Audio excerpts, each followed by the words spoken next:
For first dances, I usually have one of two lighting setups. One is usually a single off camera. This here is just kind of one direct light pointed at them. I'm kind of, I don't know, 120 degrees away from them there. And if you guys just want to space out just a little bit, just so I can see both your faces there. And you get something really dramatic with the light just kind of cutting through and just adding a lot of drama to this photo.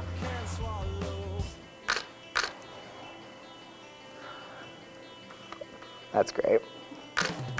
And during the first dance, I'm just shooting a lot of images just because the moments that I want, you might not even be able to see them in real life for the most part. They just kind of just happen, and then you see them later and you're like, oh great, I got that moment. All right, and for the other lighting scenario is just kind of one on-camera flash.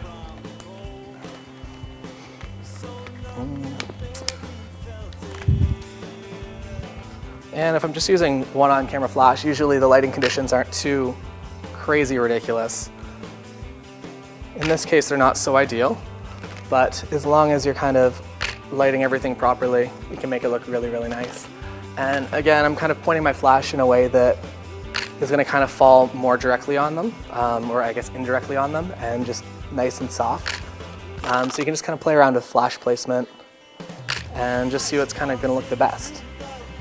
And these shots have a tendency to look pretty lit, but at the same time, they're just good, clean images that will look great in an album. Just always make sure that there's no lights kind of right behind their heads or just weird things happening.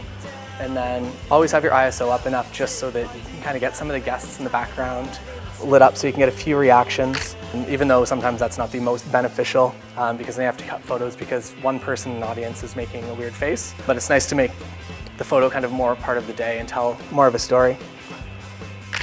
And just kind of keep circling around them and just kind of see what works best. And that's how I do first dances.